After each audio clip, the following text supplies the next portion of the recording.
Frontier Radio Reading Service, a private not-for-profit organization. As always, please feel free to contact us with your comments, suggestions, with any questions you may have, and please stay with us. Our Reading the Buffalo News is coming up next. The following program is intended for listeners who are blind, have low vision, or another print disability that makes reading, holding a book, or turning a page difficult or impossible. The content is copyrighted by the respective publishers. For more information, please visit us on the web at nfradioreading.org. Your Niagara Frontier Radio Reading Service now presents a reading of articles and features from the Buffalo News for Wednesday, July 22nd, 2026. Your readers today are Larry Beenan and Linda Ranella. Starting with the weather report. Variable cloudiness today with a couple of showers. Breezy. A high of 68. Partly cloudy and cool tonight, low 53. Mostly sunny and pleasant tomorrow, the start of an extended stretch of dry weather. A high of 75, low 57. For Friday, mostly sunny, high of 81, low 60. Saturday, a sun and cloud mix, high of 83, low 65. For Sunday, partly sunny, high of 82, low 66. For Monday, variably cloudy and humid, high of 78, low 63. And for Tuesday, rain and a thunderstorm, high of 76 and low 62. The pollen count today remains low. Sunrise was at 5:57 a.m. and sunset tonight is at 8:47 p.m. Larry? Thank you, Linda. Our opening story, families with children increasingly homeless. I never thought I would be in that situation, teen says. 18-year-old Giovanna Buchanan has begun imagining a future that once felt beyond her reach. She recently moved into her own apartment, earned a certificate to work as a personal care assistant, and is expecting her first child. Someday, she hopes to become a nurse. A year ago, Buchanan was homeless. She, her mother, and 3 siblings had been renting a house for about 3 months when it failed an inspection and they were given 30 days to leave. With nowhere they could all go together, the family scattered among the homes of relatives and friends. We all was disconnected basically in 1 minute, Buchanan said. Never know what could happen in a second, you know. Buchanan's family represents a growing share of Western New York homeless population. Families with children pushed from unstable housing into motels, shelters, and the homes of friends or relatives. Children accounted for nearly 1/3 of the homeless people counted in 5 local counties this year, while families made up almost half of the region's homeless population. The instability can disrupt children's education, separate them from their support systems, and compound the emotional trauma of losing a home. Buchanan missed so much school while living in a Hamburg motel that she fell short of the credits needed to graduate. As the region's homeless population reaches its highest recorded level in 2 years, 2 Erie County shelters that allow parents and children to remain together are preparing major expansions. Advocates say the added capacity is badly needed as high housing costs and financial and medical emergencies place more families at risk of losing their homes. A housing crisis is dangerous for a child, said Lou Ann Firestone, Executive Director of Family Promise of Western New York. Family homelessness is on the rise.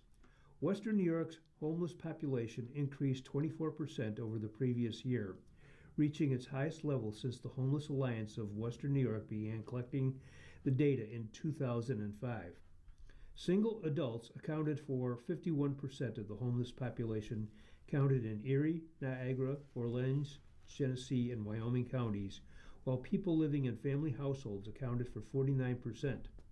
Children younger than 18 made up 31% of the total. Firestone said homelessness can destabilize nearly every part of a child's life. School buses cannot find kids who keep sleeping at different locations, and we have met kids who have missed months and months of school, she said. Moving among other people's homes also leaves families with little privacy and can expose children to unfamiliar people and surroundings, Firestone said. The chronic stress can contribute to anxiety and depression, and among children younger than 5, interfere with healthy brain development. Family Promise is a 30-year-old nonprofit whose shelter in a former parish school in Hickory Street can accommodate 6 families at a time. Families generally remain there for no more than 60 days while caseworkers help them address the problems that caused their housing crisis and find a more permanent home. It was one of several stops for the Buchanan family. After leaving the rental house, Buchanan stayed with an older sister. Her mother went to the home of her boyfriend's mother. Buchanan's younger sister stayed with her boyfriend while her brother moved in with another relative. The Erie County Department of Social Services eventually reunited them in a Hamburg motel where they lived for 2 or 3 months before moving into Family Promise.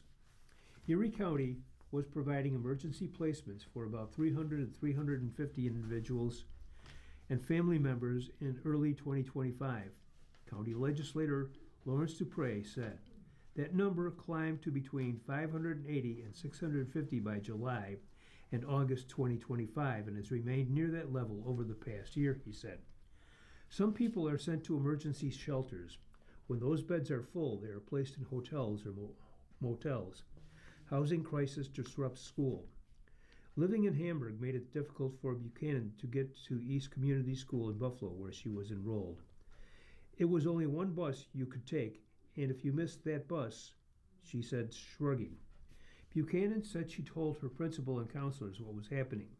They helped her make up assignments, but her attendance suffered and she did not earn enough credits to graduate. It was very stressful, she said. I was the person not being able to go to school and seeing other people graduate. She is now working toward a high school equivalency diploma. Federal law generally allows homeless students to remain in their original schools and requires districts to provide transportation while they lack fixed, regular, and adequate housing. Buffalo Public Schools gives NFT bus and rail passes to high school students and arranges school bus transportation for younger children temporarily living outside the district, officials said. School counselors and liaisons can also work with families experiencing transportation problems. Arranging that transportation can be complicated, said Sharon Brown, the district's chief of student support services. A bus might have to travel outside Buffalo to pick up a single child, and some families have children of different ages attending several schools. Families temporarily living elsewhere may enroll their children in the district where they are staying. Many choose to keep them in Buffalo schools to preserve their relationships with teachers, administrators, and classmates, Brown said. We do whatever we can to support them through this challenging transition, she said. I was so depressed. For Buchanan, the disruption extended beyond school. During the darkest period of her family's homelessness, she said she became overwhelmed and contemplated suicide. She sought treatment through the Comprehensive Psychiatric Emergency Program at Erie County Medical Center. I feel like I was going through so much. I was so depressed, overwhelmed, she said. The hardest part was needing somebody, and you don't get that person to talk to or let out everything. So it's all building up. Before losing her home, Buchanan said she never imagined her family could face such a crisis. I never thought I would be in that, situation because, until you actually are in that situation, she said, her voice trailing off. Family Promise and the Salvation Army of Buffalo operate Erie County's only shelters that allow parents and children to remain together, according to the organizations. Both are planning expansions as demand for family shelter continues to grow. For Buchanan, stable housing has allowed her to begin moving forward. She offered some advice to other young people and families who find themselves without a home. Do not let shame prevent you from seeking help or talking about what happened. It's people out there that's ashamed to be homeless because it's people out there that talk and stuff, she said. I don't care about none of that. I really don't. This is my life. Sometimes it's going to be hard. Sometimes it's going to be easy, she added. It's not always going to be easy. Thank you, Larry. And in a related article here, new family homeless shelters planned in Buffalo. The shelter where Javona Buchanan's family stayed after months of loneliness can accommodate 6 families at a time. Family Promise of Western New York hopes to nearly double that capacity with a proposed shelter on Franklin Street as the organization works to allay concerns from the building's would-be neighbors. Meanwhile, the Salvation Army is nearing completion of its own expanded family shelter on Main Street. The projects previously announced by both organizations, would preserve a scarce form of emergency housing in Erie County, shelter where parents and children can remain together. Family Promise, which operates a state-certified family stabilization program, plans a 3-story building at 364 Franklin Street on a parking lot owned by Trinity Episcopal Church. The proposed 21,000 square foot facility would temporarily house as many as 10 families or 50 people at a time. About 40 of those residents would likely be children, Executive Director Luann Firestone said. The $12 million project would represent a major expansion for the 30-year-old nonprofit. Family Promise now runs a 6-family shelter in a former parish school on Hickory Street. Children account for 75% of the people served by Family Promise, Firestone said. The typical family is a single mother with 3 children ages 10 or younger experiencing housing instability for the first time. The Franklin Street proposal is the organization's second attempt to expand. More than a year ago, Family Promise proposed an $8 million 40-bed shelter at East Ferry and Welker Streets in Hamlin Park. The project, which required 4 zoning variances, encountered neighborhood opposition and did not move forward. Firestone said Family Promise plans to spend the next year meeting with residents and explaining the Franklin Street proposal. The site is in one of 2 Buffalo zoning districts where the shelter would be allowed without variances. Family Promise plans to seek about 90% of the project's cost from the State Office of Temporary and Disability Assistance and raise the remainder privately. If the project receives the necessary approvals and financing, Firestone helps to begin construction next summer. Salvation Army. The Salvation Army's new family emergency shelter at 954 Main Street is about 80% complete and expected to open in early to mid-fall. The $20 million, 32-unit shelter will contain 80 beds and replace the 77 beds in the former Econo Lodge, where the Salvation Army has continued housing families during construction. When that's finished, we'll move them from the existing shelter into the new shelter and then move to Phase 2, which is affordable housing, said Major Annette Locke, who leads the organization's Buffalo operations. That second phase calls for 160 units of affordable housing on the property. Plans include 17 3-bedroom townhouses and a 7-story building with 143 studio, 1- and 2-bedroom apartments. The first floor would offer services including case management, a food pantry, and a clothing closet. 3 of the 5 existing buildings on the property would be demolished to make room for the housing. The need for shelter rooms and beds is great, but we really don't want to just continue to build shelter beds, Locke said. Families need to get out of the shelter and move through quickly and then into housing. The housing phase is expected to cost about $85 million. Locke hopes to have financing in place in 2027, begin demolition late that year, and proceed with construction during 2028 and 2029. A third phase would bring a new Salvation Army church and community center to East Buffalo. Plans call for a gymnasium, cafeteria, fitness center, classrooms, licensed after-school programming, and a day camp. The organization is seeking $10 to $15 million for that phase through a capital campaign. The broader 3-phase Hope on Main initiative is supported by federal, state, and local grants, as well as private fundraising. Larry? Thank you, Linda. DEC EPA hold a chaotic meeting about Niagara County radiation. Federal and state officials are seeking access to 82 additional Western New York County properties as they work to determine the extent of radiological contamination that has already prompted efforts to relocate 4 families. Of the 39 properties surveyed so far, 6 had elevated radiation levels, warning further investigation by the U.S. Environmental Protection Agency and State Department of Environmental Conservation. Fully investigating each affected property could take 2 to 3 months, an EPA official said.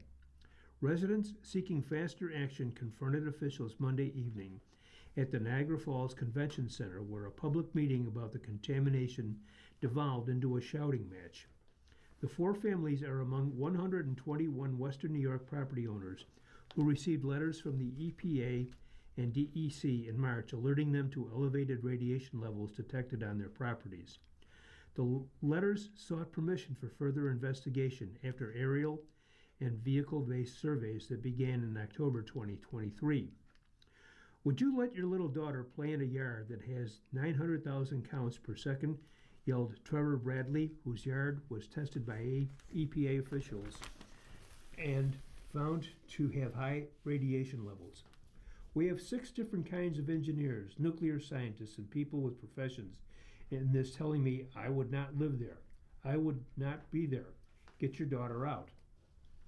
And the government is giving us the same runaround about a process, Bradley continued, as the DEC, EPA, and State Department of Health officials listened from the stage. They have the data, they have the numbers, and they have the power to relocate us. What's happening? Bradley lives just south of Reservoir State Park with his fiancée, Lexi Hawk, and their 3-year-old daughter. Their neighbors, Carolyn and John Johnson, Jacqueline and Jeremy Linkowski, and Kelly and Mike Matoika, also had high radiation levels found in or around their homes. After requests from residents over the past 2 weeks, the EPA on Friday began trying to relocate the 4 families because of the high radiation levels found inside their homes or in their yards. None had obtained permanent relocation as of Monday evening. The meeting came after an outcry from families who demanded an opportunity for the community to question officials about the radiation surveys and the government's response. But residents objected to the format of the meeting almost immediately. The DEC, which facilitated the event, scheduled a 30-minute presentation by 3 agencies, followed by a 30-minute question and answer session. Residents were instructed to submit their questions in writing to a DEC employee to read aloud. Within the first 15 minutes of the meeting, which began at 5 p.m., about 40 of the roughly 200 residents in attendance had left. The crowd continued to dwindle over the next hour as residents repeatedly interrupted officials during their presentation. The question and answer session lasted only a few minutes amid the continued disruptions. Carolyn Johnson said the 4 families had participated in a virtual meeting over the weekend with DEC Commissioner Amanda Lefton. Johnson and Lefton appeared to agree to their proposal to allow community members to question officials for 2 hours Monday. She knew our plans. She knows how we wanted it, and they went behind our backs, Johnson said. It feels like just another backstab. Lefton acknowledged afterward that residents were frightened and frustrated. People are understandably really worried, she said. They're scared, and I think what's really important and what we want to deliver is action. We're here tonight hoping that people will sign property access agreements so that we can get to their properties. All 39 property owners who signed access agreements have had their properties surveyed by the EPA and DEC officials. The remaining 82 properties owners who received letters in March have since received follow-up letters. After the investigations, each property owner would receive a report explaining how the radioactive contamination could be cleaned up. But the attendees were angry that more time was not allowed for each resident present to ask questions. The question and answer session, however, lasted only a few minutes following the continued interruptions from attendees during the agency's presentation. Following the surveys, each property owner would be presented with a report that describes how the radiation contamination could be cleaned up. Okay, and then there's some legal briefs. McGee Legacy Holdings, LLC. They officially were formed, and articles were filed with the Secretary of State, and that's actually not relevant to this article, so we're not going to continue with that. The news sometimes puts things somewhere that you think they should be read with the same article, and they're not. Good morning, people. Oh, I love the Buffalo News sometimes. Where am I here? Oh, I know. You're listening to a reading of today's Buffalo News on your Niagara Frontier Radio reading service. The time is 9:20. Some today in history, July 22nd. 1793, Scottish explorer and fur trader Alexander Mackenzie became the first recorded person to complete a journey across North America, starting from Fort Chipewyan in Alberta, Canada, before finally reaching the Pacific coast at Bella Coola, British Columbia. In 1933, aviator Wiley Post became the first person to fly solo around the world, flying from and returning to Floyd Bennett Field in New York City. His flight covered 15,596 miles in 7 days, 18 hours, and 49 minutes. In 1942, the deportation of Jews from the Warsaw Ghetto to the Treblinka death camp began. Codenamed Großaktion Warsaw by the Nazi, more than 250,000 Jews were killed between the end of July and mid-September. In 1991, serial killer and cannibal Jeffrey Dahmer was arrested by Milwaukee police after a victim managed to escape and flagged down 2 officers, then leading them to Dahmer's apartment. In 1992, Colombian drug lord Pablo Escobar escaped from police custody near Medellin, Colombia, during a prison transfer from La Catedral, a luxury prison, to a more conventional facility. He remained a fugitive until he was killed during a shootout in December 1993. And in 1999, 'twas the summer of '69, the catastrophic Woodstock 99 began at the Old Griffiths Air Force Base in Rome, New York. That's 1999. What happened in 1969? Okay, folks. Yay, Buffalo News. Oh, or else it's my memory. Go ahead, Larry. Okay, the local Buffalo News editorial, political theater. Langworthy, others should know better than to threaten Canada over wildfires. It's hard to know where to begin with nonsensical claims that somehow Canada owes us reparations for smoke that has drifted down from wildfires burning in that country's northern Ontario wilderness. It's not for the fact that more than a few political leaders who should know better are demanding payback from Canada, we wouldn't even pay attention. Unfortunately, there are such demands. One of our local members of Congress, Representative Nick Langworthy, is promising consequences. His statement on this includes Americans should not be forced to breathe hazardous air year after year because Canada refuses to properly manage its forests. This is no longer a one-time emergency. It's becoming an annual public health crisis. That is unacceptable. Langworthy's rhetoric demonstrates ignorance of how these vast northern forests, known as boreal wildfires, work, and of course implies denial of the real reason wildfires are becoming such a big problem worldwide. As far as firing governments for fires started within their boundaries, it makes no more sense to fine Canada than it does to fine Minnesota, which is also sending smoke our way. The fact is that, like many areas of the U.S., western New York is in the path of wildfire smoke.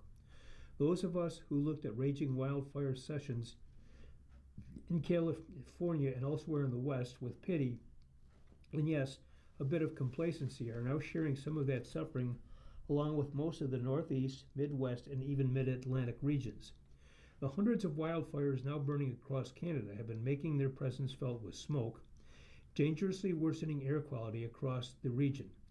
Canada has enormous areas of remote forests, more than 1 million square miles of them, that are highly vulnerable to an increasingly drier and hotter climate. The size and intensity of the wildfires have increased as the atmosphere warms. Forest management is essentially impossible across these remote, uninhabited regions where blazes are often ignited by lightning. Far from any road, these areas are most often accessible only by plane. High winds pushing the fire across the forested land make it difficult for even attempts from the air to be effective. Though just half of Canada's wildfires are caused by lightning, they are responsible for 92% of the total forest surface burned.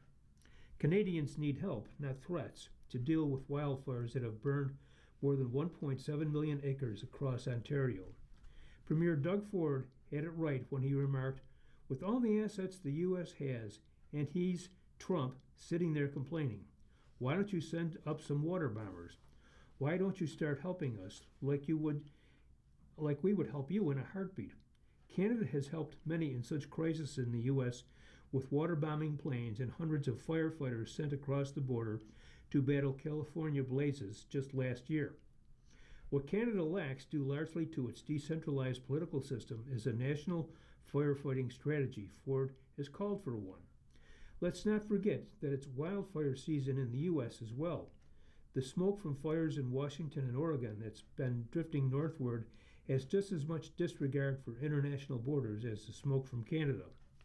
President Trump is threatening to impose more tariffs on Canada to cover the pollution damage, writing on Truth Social.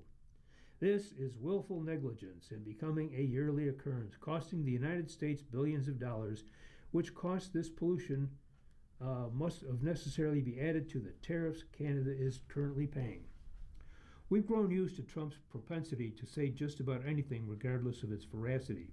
It's unclear whether the ability to impose such tariffs would come from, and now that his tariff policy has undergone substantial judicial setbacks.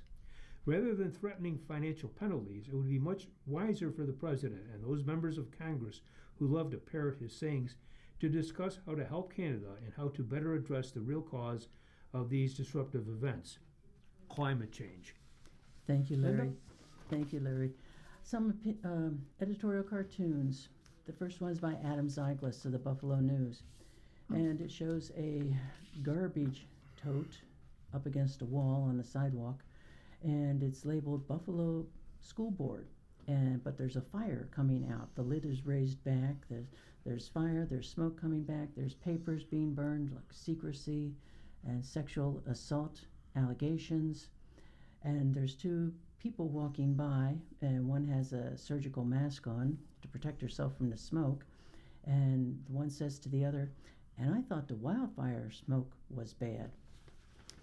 And the second cartoon is by Steve Kelly of Creators Syndicate, and it shows a man and a woman, and they're looking at their computer screen, and it shows a picture of Joe Biden. And the man says, "Hunter Biden told a podcaster that appointing Merrick Garland was Joe Biden's biggest mistake." And the woman says to the man, "Honestly, I feel like we're looking at Joe Biden's biggest mistake." Larry? Thank you, Linda. Everybody's column. School board has betrayed community. I am a resident of Buffalo and longtime volunteer with Buffalo Public Schools. After weeks of waiting for the details of the current sexual harassment charges to be released, it has become clear that the mismanagement of the handling of the cases, along with how the accused board member has handled the accusations, has shown the residents and BPS community a lack of accountability and respect for the effects this whole situation has had. Where's the ethical and moral character of those who held such details for so long, as well as the ongoing business meetings that they casually sat through without recusing themselves as they morally should have? Many residents and BPS volunteers have seen and had enough of the inappropriate behaviors and lack of accountability, while always being told to just be patient and let the so-called leaders do what needs to be done. The board president and anyone else who was involved in this chaos and mismanagement needs to step down and to resign immediately so that the BPS community can begin to prepare for the next administration.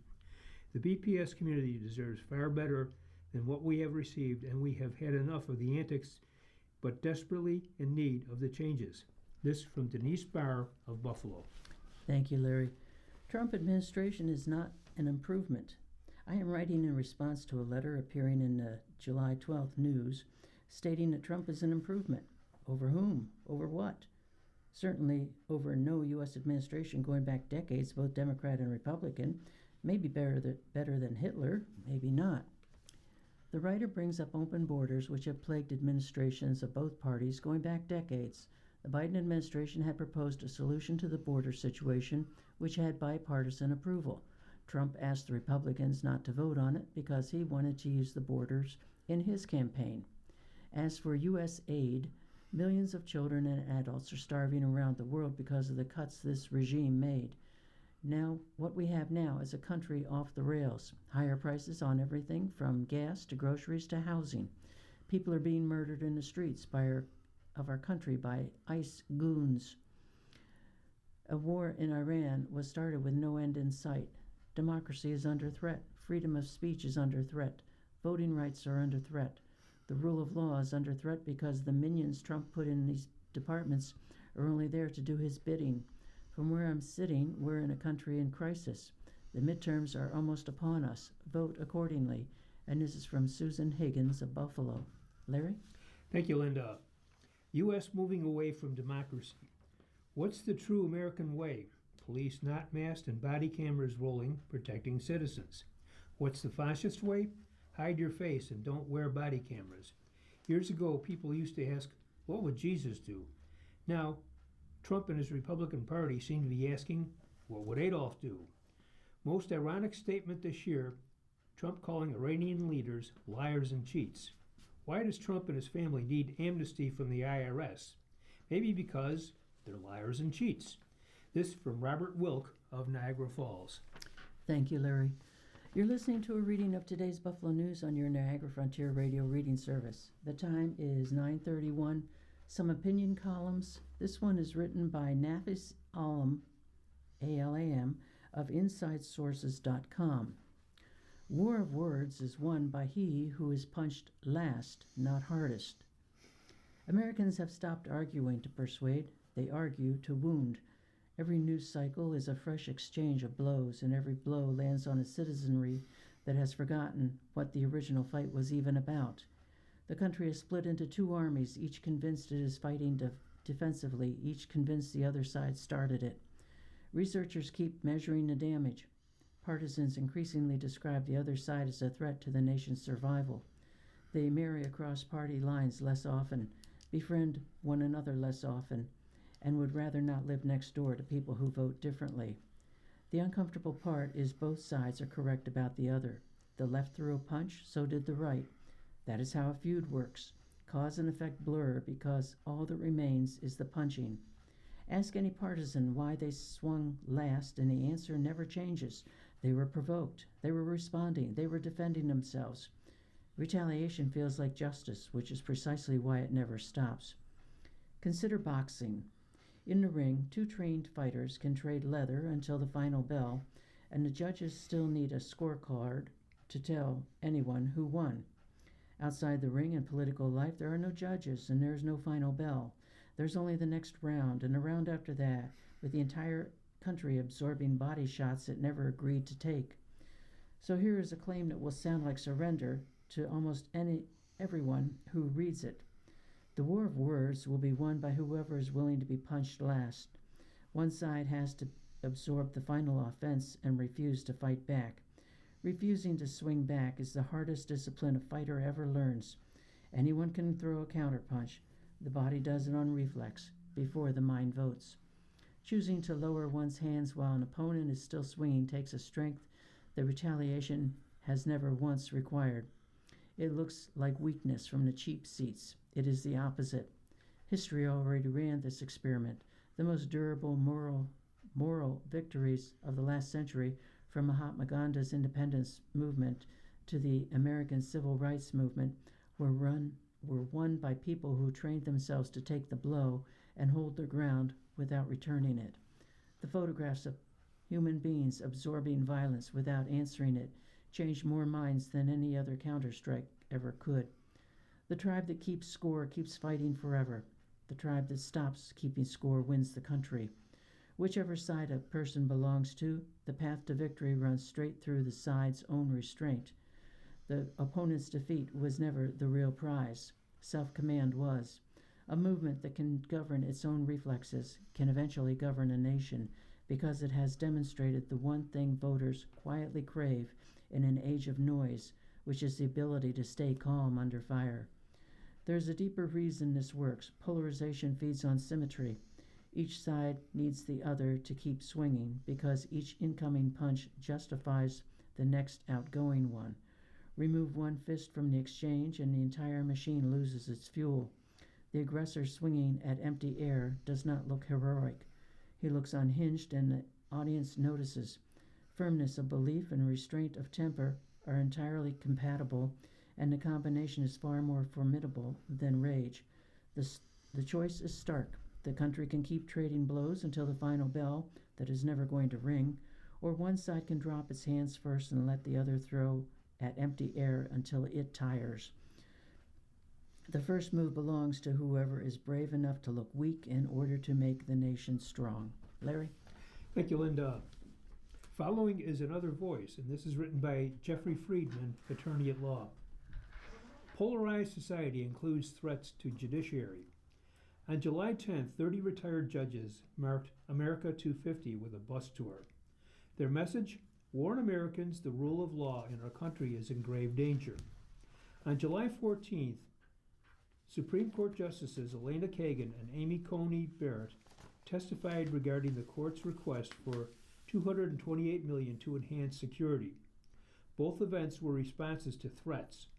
The U.S. Marshals Service, handling court security nationwide, reported 564 threats against federal judges in fiscal year 2025, compared with 509 the previous fiscal year. The Supreme Court police anticipate a 38% increase in threats in 2026. The worst outcomes include the killing of Judge Esther Salas' son in 2020, the 2022 assassination attempt on Supreme Court Justice Brett Kavanaugh, and fatal attacks on state-level judges and their families. Fake emergency 9/11 calls show the public knows where the judges live. High-profile rulings result in online harassment. The bus tour evolved because America's trust in the courts has been sabotaged by increased polarization and verbal disparagement. Donald Trump regularly damns judges on social media and in the press. Those ruling against his immigration practices were called radical left lunatics and monsters who want our country to go to hell. Those rulings against tariffs were fools and lapdogs and unpatriotic and disloyal to our Constitution. Recent Supreme Court rulings handed the President extraordinary power, actions which undermined public faith. Trump v. Slaughter gave the President freedom to remove individuals on bipartisan boards and commissions without cause. Independent agencies such as the FCC, FEC, and the FTC can be stacked with loyalists. Writing for the Center for American Progress, Devon Ombres, Senior Director of Courts and Legal Policy, said, "The Roberts Court has amplified the unitary executive theory, giving the President powers that exceed even those of the British King before the American Revolution." Between the rhetoric and increases in power, it's no surprise members of the judiciary are taking their case to Americans on the street, and courts desperately require more security. As a person who studied the law and worked with the courts for more than 40 years, I agree with the judges on the bus. The rule of law in America is in grave danger. Thank you, Larry. And folks, I was incorrect, so let me straighten this information. Woodstock, 1969, was August 15th through the 18th. I was there. Were you really? I was there. Was I this- actually paid too. You got rained on a lot, didn't you? Oh, we did. The 1999 was the Woodstock 99, which was a 3-day music festival held from July 22nd to 25th, 1999 at the former Griffiths Air Force Base in Rome, New York, intended to celebrate the 30th anniversary of the legendary 1969 event, which Larry attended. It is notoriously remembered for the scorching heat, price gouging, rioting, and sexual assaults that charred the event's legacy. Okay. Cell phones come in handy sometimes. Okay. Some business and financial news. Trump imposes 50% tariff on imports from Canada. Action is a warning to the rest of the world. You could be next. President Trump announced a 50% tariff on Canadian imports on Monday, marking one of the steepest duties to take effect since the Supreme Court struck down his most sweeping tariffs earlier this year. The administration framed the move as a response to what it says is Canada's long-standing trade barriers, but the decision sends a message to every other U.S. trading partner: you could be next. Ever since the Supreme Court blocked Trump's broad tariff authority, many governments and businesses believed the risk of being hit with new tariffs had eased, but now Trump is signaling that he may have found a way to revive them. Trump is relying on a 1930 trade law that gives the president the power to impose tariffs of up to 50% when another country discriminates against American goods. But since the law has never been used to impose tariffs, the move could face a legal challenge. U.S. Trade Representative Jameson Greer said Tuesday these tariffs are a response to Canada's decision to retaliate against earlier U.S. tariffs, a step that only China took. We have a tariff, which is again a natural consequence of the Canadian retaliation, Greer said in a morning interview with CNBC.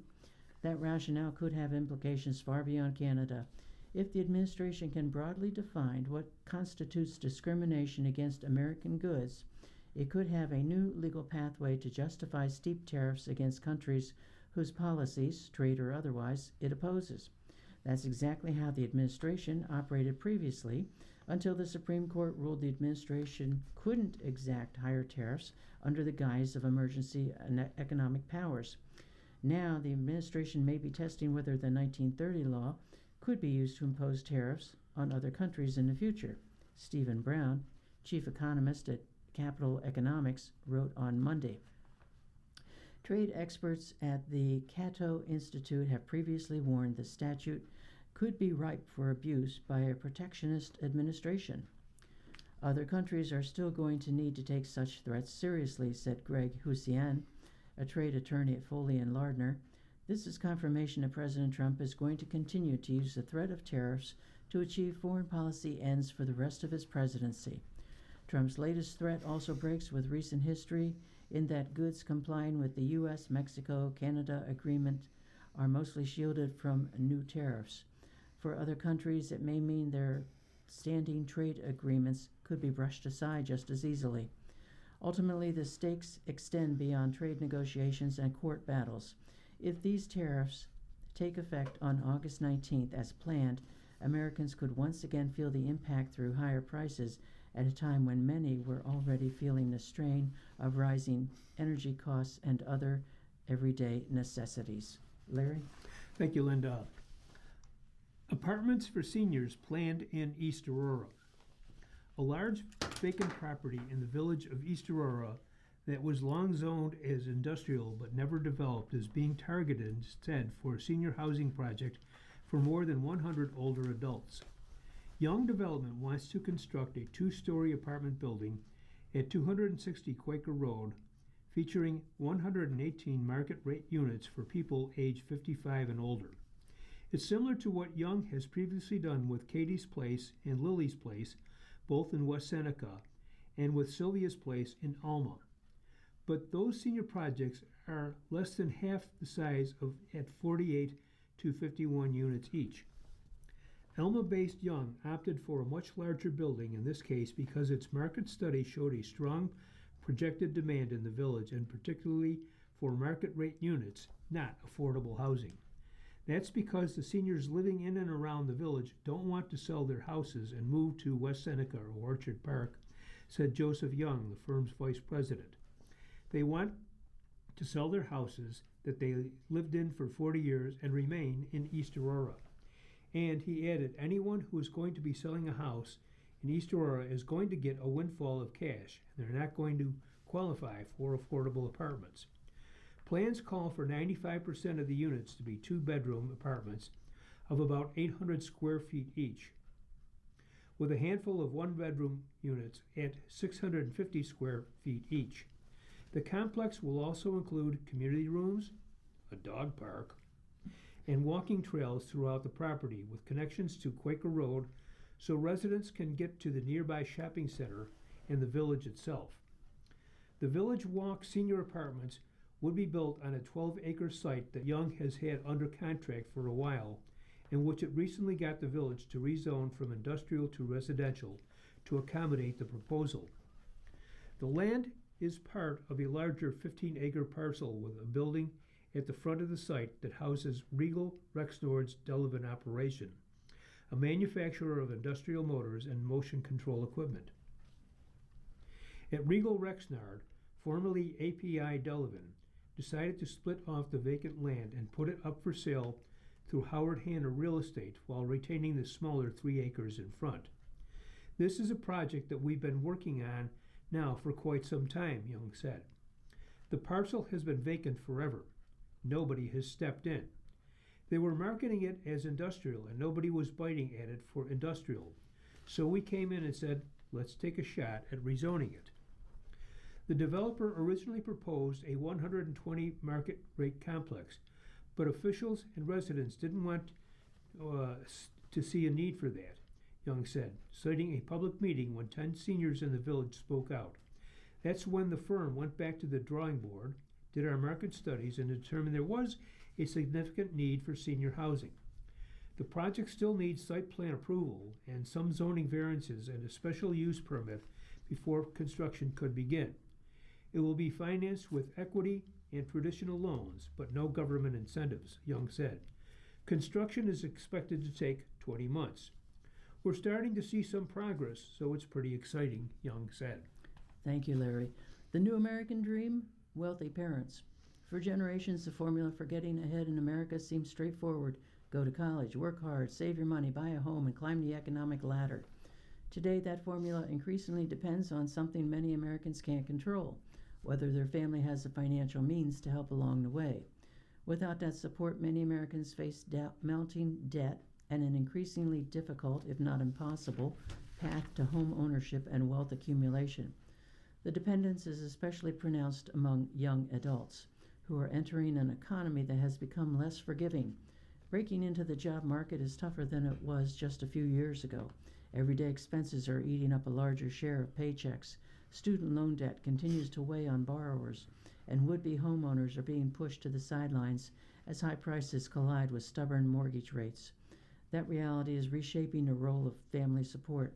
Nearly half of adults ages 18 to 29 received assistance from someone they didn't live with to cover recurring expenses over the past year, such as housing, transportation, and medical bills, according to the Federal Reserve's latest survey of household economics and decision-making. An almost identical share, 49%, of people from that cohort also reported living with parents, according to the survey, which was fielded in October.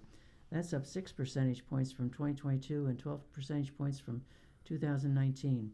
I'm definitely seeing kids tied to their parents longer, said Nate Kinzinger, a wealth advisor at Small World Wealth Management, a division of Northwestern Mutual. Part of that is that they're not earning enough to support themselves, he said, but they're also not changing their lifestyles to save money. Instead, he said, they're asking their parents to give them more. Larry?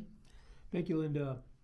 Program aims to boost veterinary drug output. The FDA said on Tuesday it is launching a pilot program to encourage domestic manufacturing of animal health drugs and reduce the risk of supply chain disruptions.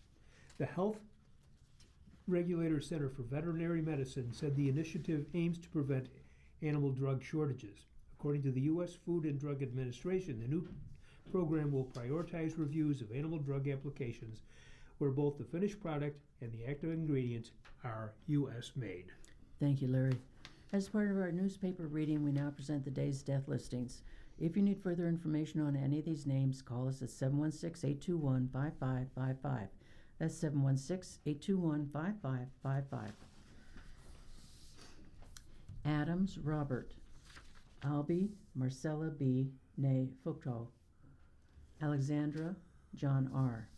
Braun Wayne. Brown Byron. Brown Janice. Dutka Patricia M. Edler Norman. Gardner Robert G. Kennedy Thomas P. Moyer Donna E. Noose Clyde. Pagano Loretta G. née Phillips. Paxson Ronald. Rampino Lewis. Rast Deborah A. Seiler Raymond L. and Seitz Mary. If you need further information on any of these names, give us a call at 716-821-5555. That's 716-821-5555. Larry? Thank you, Linda. Royal Stars, happy birthday for Wednesday, July 22nd, 2026. You are sensitive and caring. You are innovative, resourceful, and energetic. Enjoy socializing this year. Your desire for life is at a pinnacle. Nurture the happiness and beauty that you have within yourself. Let your guard down and loosen up a bit. Have fun, but remember your goals. The stars show the kind of day you'll have. 5 dynamic, 4 positive, 3 average, 2 so-so, 1 difficult. Aries, 4 stars. Plan on more socializing and participating in sports events in the next several weeks. Romance, the creative arts, and fun activities with children will flourish. Tonight, things are intense. Taurus, 3 stars. Today, it's best to get along when dealing with spouses, partners, and close friends. Look for ways to make your home more comfortable. Tonight, be cooperative. Gemini, 4 stars. The pace of your days will accelerate in the next 4 weeks. Enjoy interacting with siblings, neighbors, and relatives. Everyone wants to see your face. Tonight, work hard. Cancer, 3 stars. You will find that your focus on money, earnings, and cash flow will increase in the next 4 weeks. Look for ways to boost your income because this is your year to get richer. Tonight, enjoy yourself. Leo, 4 stars. Today the sun enters your sign to stay for the next 4 weeks. It will energize you and give you your chance to recharge your batteries for the rest of the year. Tonight, relax at home. Virgo, the next 4 weeks will be a quiet time for you. It's an excellent window for you to define future goals. Tonight, clarify things. Libra, 4 stars. Your popularity will increase in the next 4 weeks. You might join groups as well as see friends. Tonight, check your money. Scorpio, 3 stars. You'll look great to authority figures in the next 4 weeks because the sun is at the top of your chart. You impress everyone. This is the time to go after what you want. Tonight, you're strong. Sagittarius, grab every opportunity to travel and expand your world in the next 4 weeks. You can also expand your world through further education, books, film, and talking to people from other backgrounds. Tonight, enjoy solitude. Capricorn, 3 stars. You can get richer or benefit in some way through the wealth and resources of someone else, perhaps a partner, not only this year, but very strongly in the next 4 weeks. Tonight, be friendly. Aquarius, 4 stars. For the next 4 weeks, you will need more sleep than usual. Accept this. Don't fight it. Take naps or get more rest. You also might focus on partners, spouses, and close friendships more than usual. Tonight, you're noticed. Pisces, 3 stars. You'll be eager to work hard in the next 4 weeks simply because you're motivated. This energy will drive and come out of the blue. Use it to your advantage so you can improve your job or get a better job. Tonight, enjoy privacy. Thank you, Larry. Hints from Heloise. Tips for avoiding microwave messes. Dear Heloise, no more major cleanups for your microwave. Just cover the dishes with a paper plate or paper towel. Also, you can place a cup of vinegar in the microwave and bring it to a boil. Let it sit for a few minutes, then wipe the inside of the microwave with cloth or paper towels. Big messes come off easy this way.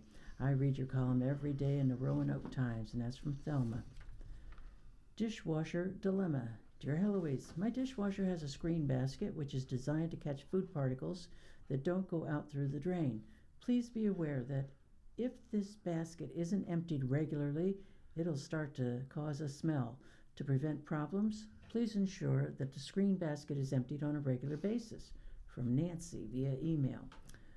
Nancy, another thing that can make a dishwasher smell bad is mold. You can buy various mold cleaners for the dishwasher or load the soap dispenser with baking soda and run it on a full cycle.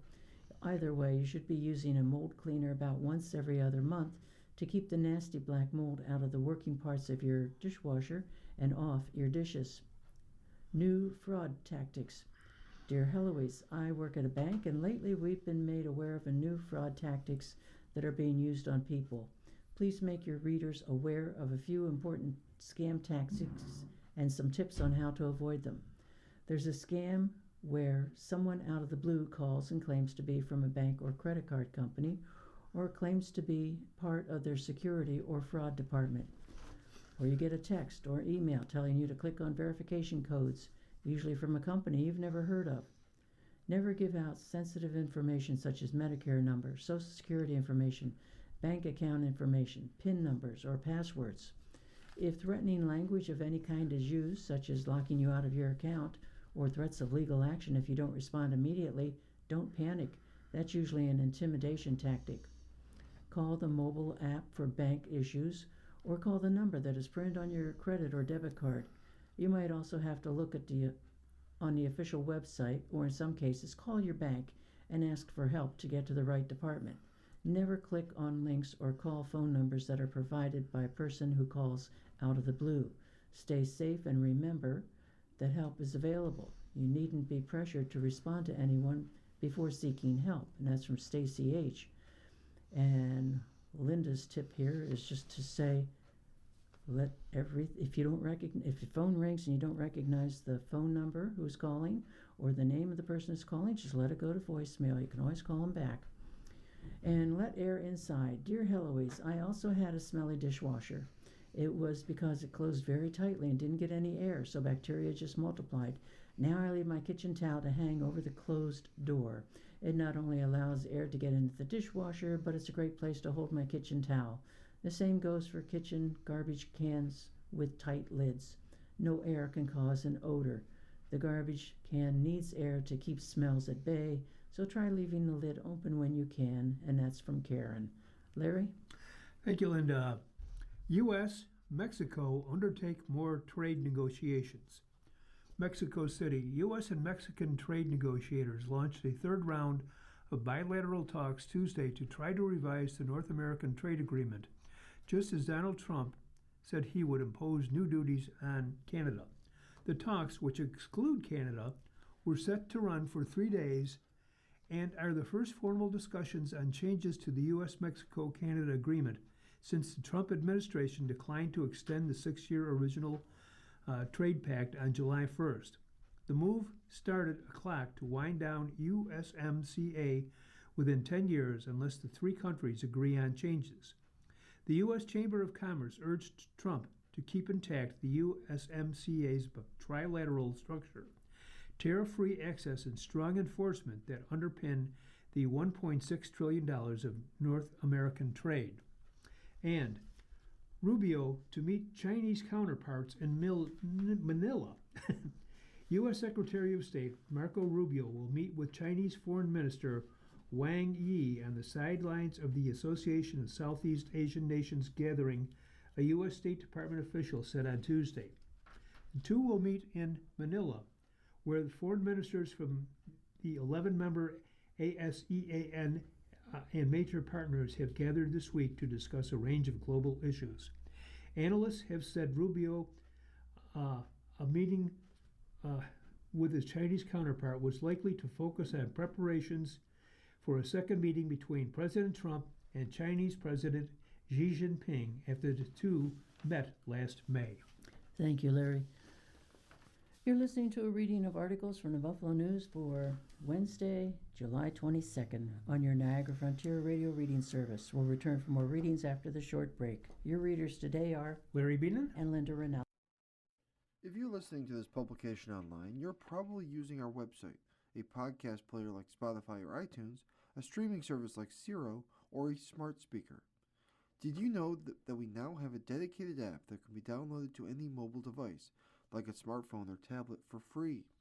App users can conveniently access our live stream and any episode of our podcast easier than ever.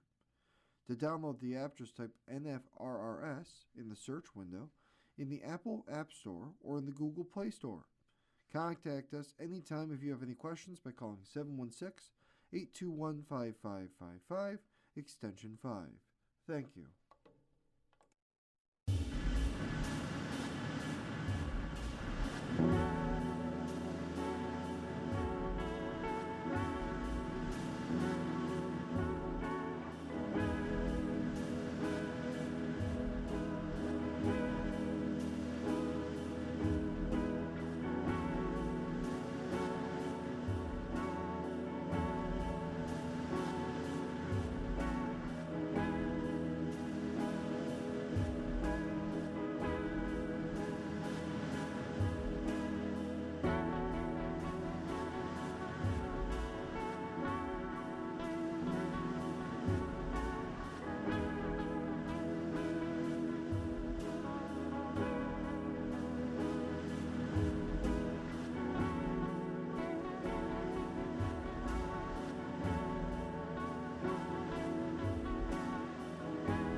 We'll continue now with our reading of articles from today's Buffalo News. Your readers are Linda Ranella. and Larry Beenan.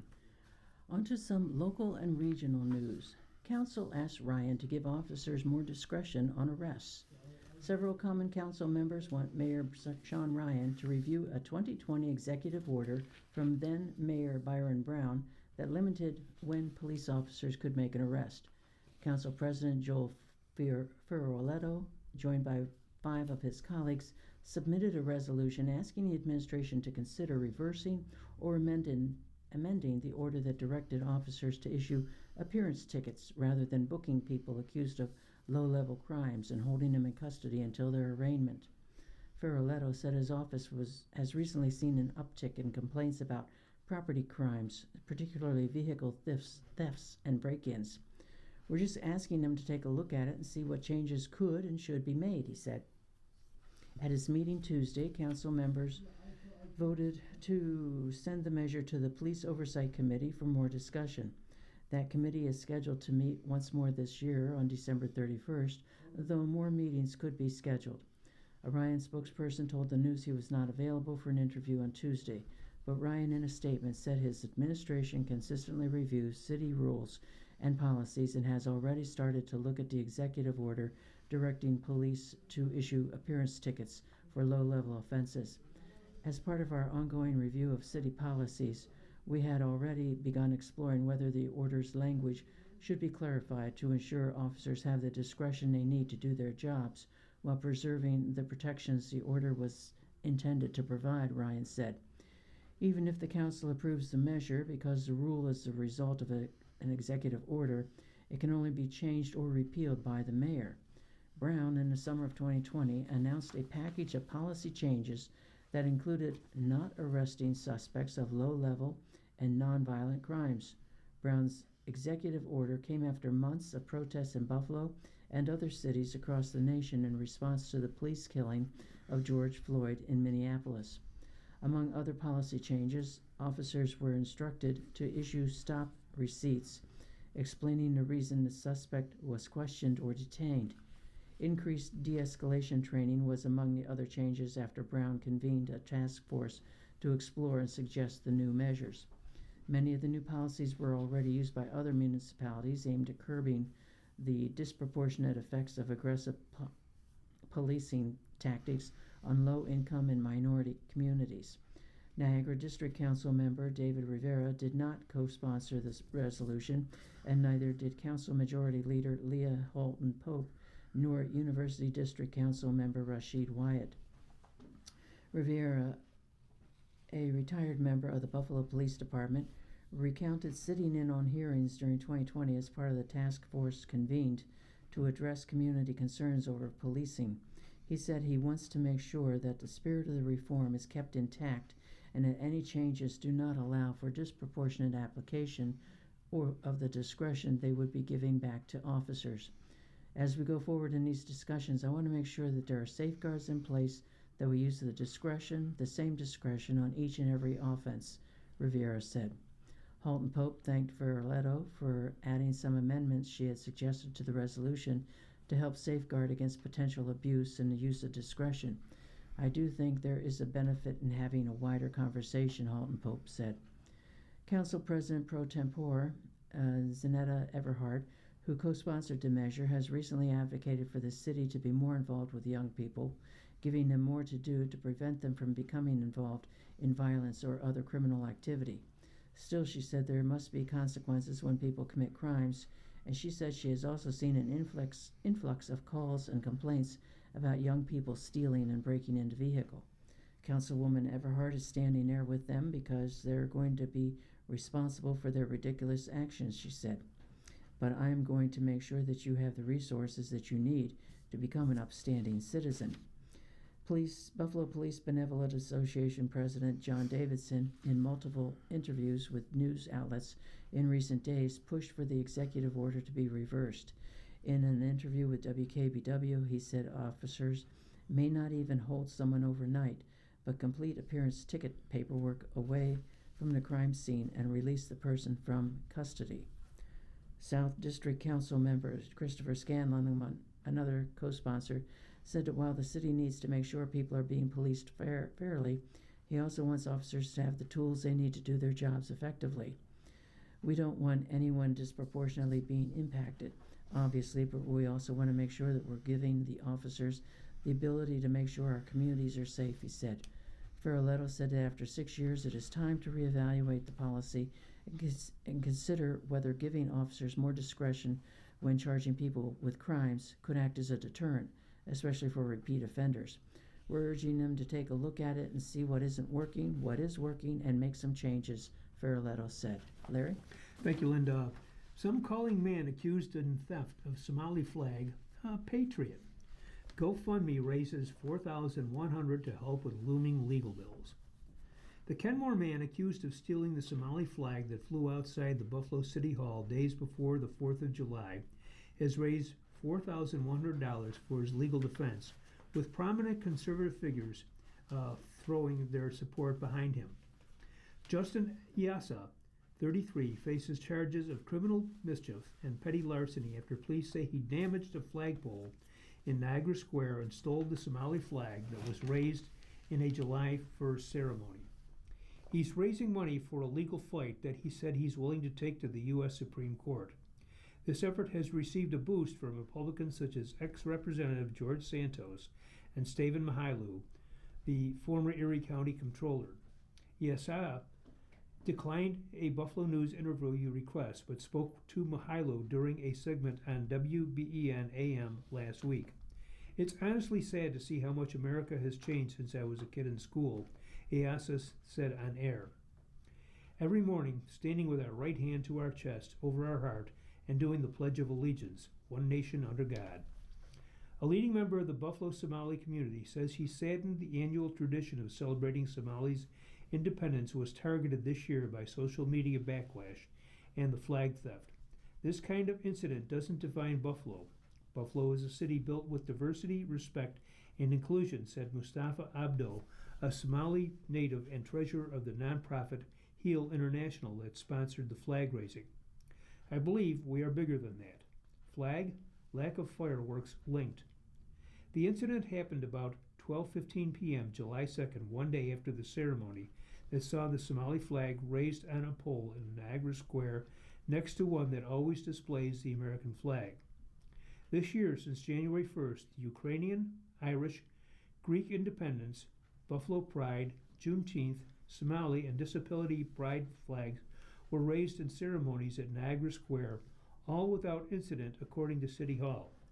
This was the 4th year the Somali flag was raised outside City Hall. The ceremony takes place on July 1st, Abdu said, the Somali Independence Day. This year, however, critics on social media slammed the administration of Mayor Sean Ryan for allowing the Somali flag while failing to host a fireworks display for the 4th of July. Buffalo hasn't had a fireworks display on the holiday since 2015. Ryan said the rhetoric directed at the Somali flag by the Erie County Republican Chair Michael Cracker, U.S. Representative Nick Langworthy, Republican Buffalo, and other fake patriots sparked threats and vandalism. Abdo learned about the theft soon after it was discovered on July 2nd. I called this city home, so it was a little bit disappointing for me and my community to see, said Abdu, a city building inspector who has lived here for about 20 years. Why us?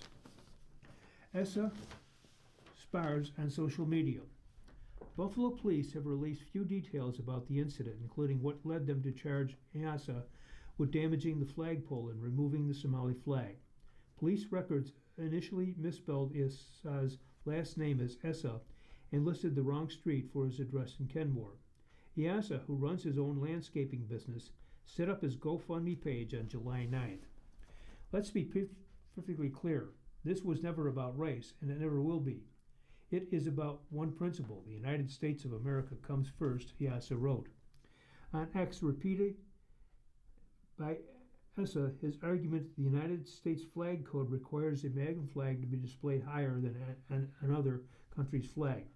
However, according to the code, when the flags of two or more countries are displayed, they are all to be flown with separate staffs on the same height, with the American flag always on the right. This was the case with the American and Somali flags in Niagara Square. IASA has raised $4,164 from 90 donations toward his $4,500 goal. He promoted the fund on X, where he spars with commentators who accuse him of holding racist views towards Somali refugees. Somalis don't hate the U.S. Again, you're proving yourself to be an ignorant dolt. We have many Somali immigrants in Western New York, an ex-user named Alex Granger wrote, "You are disgusting. Luckily, you'll pay for your crimes." Essa responded that he was never said there are no good Somalis because there's good and bad in everything. Santos, who was forced from Congress and convicted of fraud and identity theft before receiving a presidential pardon, threw his support behind Issa. If there are federal charges, I'd ask at real Donald Trump to pardon this patriot, Santos wrote July 10th. Kenmore native Frank Wolf made the largest single donation, $300. He said he doesn't know Essa and doesn't condone damaging public property. My donation was to help the financial hardship he could face as a result of his stupidity, Wolf messaged the news on X. Fate of flag unknown. Mahailu donated $50 and invited Essa to talk with him on WBEN.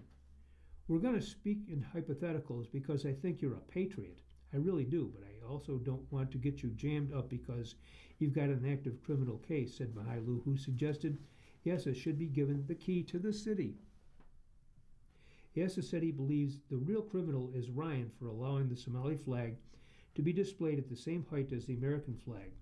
Ryan's spokesman Ian Ott declined to respond to that remark. With that said, this GoFundMe is huge because I'd like to take it further, Essa continued, maybe to the Supreme Court, and let true justice be served. Contacted by the news, Essa referred a reporter to his attorney, Tim Gallagher, who didn't respond to messages seeking comments Tuesday. A felony hearing for Essa, scheduled for Tuesday afternoon in Buffalo City Court, was adjourned to a later date. A bomb threat had targeted City Hall around the same time as the flag theft. Tim Richards, a spokesman for the Buffalo Police Department, said authorities had identified a suspect who lives out of town, but had opted not to charge anyone with making the threat. Abdo was asked what he would say if he had a chance to talk to the flag thief. I will tell them, I forgive you. Just be a better person, Abdo said. This is a beautiful country that accepts me and accepts everybody. So enjoy being an American citizen and don't harm anybody. Abdo said he has no idea what happened to the Somali flag. Richard declined to say whether the police recovered the flag, citing the ongoing criminal case. But Abdo said the negativity surrounding this year's flag raising won't scare him away from holding the ceremony again next year. Absolutely, that's a tradition for my community, and that's a tradition for every other community, he said. And we're all the same people. We all love each other. We all respect each other. Thank you, Larry. Woman lost $360,000 to a man posing as Microsoft Security. The scam started with an alert flashing on a Town of Tonawanda's woman's computer screen with instructions to call Microsoft Security. Someone was trying to complete a $22,000 transaction using one of her accounts. The woman was falsely warned. Afraid of losing money, she did as directed, so began her encounters over the phone with one fraudster pretending to be a Microsoft Security representative and a second one a bank cyber fraud division employee. Annette led her to a face-to-face meeting with a courier pretending to be an IRS agent to whom she turned over cash and gold worth $360,000 in her mistaken belief it would be protected, prosecutors said. She would have lost nearly $73,000 more if the FBI had not intervened, Assistant U.S. Attorney Colleen McCarthy said in court on July 10th. But by that time, the woman had already downloaded software enabling remote access to the computer and given a courier $20,000 in cash at a coffee shop and then gold worth hundreds of thousands of dollars at a gas station, according to the U.S. District Court records. It's callous, it's greed-driven, and it had devastating consequences to members of the community, McCarthy said of the scheme. The scheme unraveled after the FBI received a tip and, working with the woman, conducted a surveillance operation with the IRS and state police, according to a court document. Authorities arrested Didi Zhao, 39, a Chinese citizen, on charges of conspiracy to commit money laundering and conspiracy to commit wire fraud. Law enforcement followed Zhao after he had picked up what he thought was gold. Instead, the FBI put fake gold in a tracking device in the package so agents could track the GPS location of the package after the Tonawanda woman gave it to him. A state trooper initiated a traffic stop of Zhao after he pulled onto the Youngman Highway. Zhao told the trooper he traveled to western New York to drop off a friend at a restaurant and was heading back to his home in Brooklyn. At a detention hearing on July 10th, U.S. Magistrate Judge Jeremiah McCarthy ordered Zhao to remain in custody as his federal case proceeds, determining him as a flight risk. Zhao has lived in Brooklyn for several years and has a pending asylum application and a temporary work permit. Evidence collected during the ongoing investigation indicates he has also traveled to New Jersey and Indiana, suggesting other pickups in other cities with other victims, Colleen McCarthy said. On May 15th, the woman was logging payments and bills into a Microsoft Excel workbook. The computer screen warning said to call Microsoft Security at a phone number shown on the screen, according to the criminal complaint against Zhao. The Tonawanda resident spoke to a man who identified himself as Logan, pretending to be a Microsoft Security representative, and he warned someone was trying to access the resident's account. The woman had inherited her mother's savings, recently sold her parents' house, and held multiple certificates of deposit. She held 2 of her own bank accounts and 2 more that were her mother's. The purported security representative provided the woman a case number and transferred the calls to a man who called himself Christopher Martin, who pretended to be an employee of her bank's cyber fraud division. The fake bank employee told her he was also the liaison between the Internal Revenue Service and the bank. The fake bank employee advised the woman to set up a bank account with the IRS and move funds into the new account because of the hackers, according to the criminal complaint. Following the fake bank employee's instruction, the woman downloaded software enabling remote access to a computer for an external user via a user-provided password, which allowed the fake bank employee to take over the resident's keyboard. The fake bank employee guided the resident through an online banking process. Then the woman, again as told, packaged $20,000 in cash and came up with a password to give the courier, who pretended to be an IRS agent, at a coffee shop near where she lived, according to the criminal complaint. Over time, the woman also purchased gold coins and bullion from a coin shop several times, and she would deliver the gold to the courier instead of cash. The woman's most recent gold transaction with the coin shop was for 17 one-ounce gold coins in the amount of $72,998. She made that purchase on June 18th, but the FBI intervened and told the coin dealer not to cash her check. The woman began working with investigators from the FBI, according to the court document. Assistant Federal Public Defender Jeffrey T. Bagley, representing Zhao, said his client collected money, but it was not the mastermind of the alleged scheme. Mr. Zhao is nothing more than a mule, Bagley said, downplaying any danger he posed to the community. So stealing hundreds of thousands of dollars from elderly people could not be a danger, Judge McCarthy asked. The masterminds behind the stealing, they're not going to be the ones showing up in face-to-face interactions, Bagley said. As for Zhao, it's a white-collar crime he's accused of, not one that's a violent one, Bagley said. Colleen McCarthy said those behind the scheme targeted and exploited vulnerable people and were well aware they were draining their life savings from them. Zhao knew the role he played in the scheme using passwords and fake names and positions. He wasn't tricked by anybody. He was not used, she said. He was involved. Larry? Thank you, Linda. Former industrial dump eyed for Riverfront Park. Town of Tonawanda seeks aid to transform Cherry Farm site. The town of Tonawanda, since the 1980s, has envisioned transforming a former dumping ground for toxic industrial waste into a riverfront park. The town is moving closer to finally seeing this idea become reality. The town board last week approved a preliminary agreement with National Grid to lease the former Cherry Farm property from the utility and separately voted to seek a $1 million state grant to help pay for work at the site. Town Supervisor John J. Flynn said the revival of the Cherry Farm site is a priority for the town, where the public has limited waterfront access because so much of this land historically was given over to heavy industry. While I envision for the Cherry Farm is jogging paths, bike paths, food trucks, hot dog stands, ice cream stands, places where people can come for recreation, Flynn said in an interview. The site has undergone an extensive cleanup, but Tonawanda officials want to conduct one more study to ensure it's safe for people to use. And the town is still negotiating liability issues with National Grid, Flynn said. But he said he's hopeful work at the 55-acre site on River Road near the South Grand Island bridges will begin this year, and the public can start to use the new park next year. National Grid has been collaborating with Supervisor Flynn and his staff about how to accommodate the town's request for its residents to potentially use the Cherry Farm site for limited, passive recreational use, utility spokesman David Bertola said in an email Friday. We look forward to continuing our work with Supervisor Flynn to arrive at an agreement that works for the town, its residents, and National Grid. Farm gives way to dump.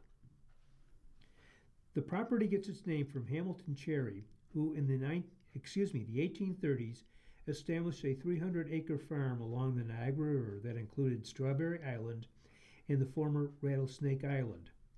The land, renamed in the Cherry family, or remained in the Cherry family for several generations before it was taken over by companies such as Wickwire Steel and Buffalo Slag.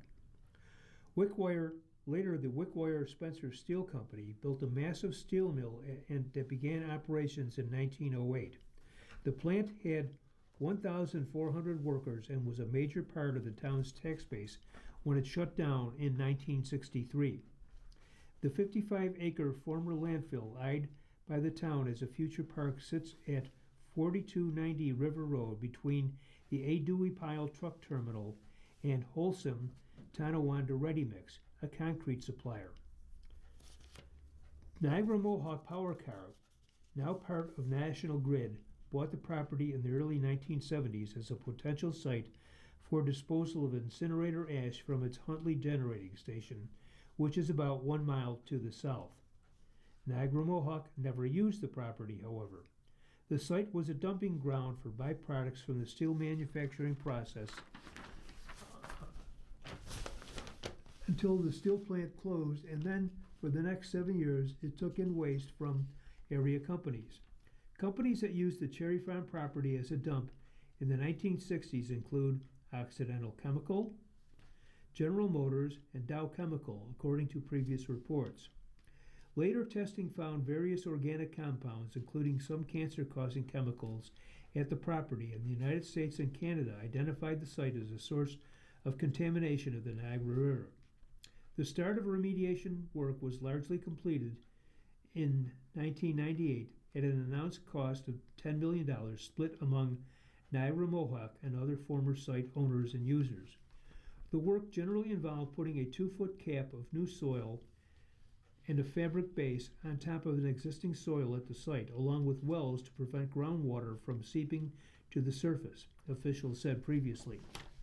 Town officials expressed optimism that the cleanup completed, the work with a park could begin soon. But the recreational plan has languished for decades on questions of ownership, liability, and the maintenance costs. Recent progress seen. Joseph Eminger, Flynn's predecessor, revived the Cherry Farm plans during his term as town supervisor. He linked the rehabilitation of the Cherry Farm site with a proposal to shrink the town's Brighton Park golf course from 18 holes to 12 holes.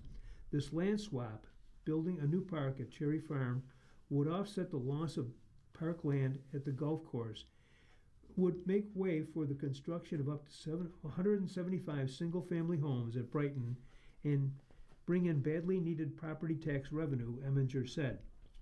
But the proposal to cut 6 holes was opposed by golfers and other town officials and never went anywhere. Eminger and other Tonawanda officials still pushed ahead with their plans for the Cherry Farm site.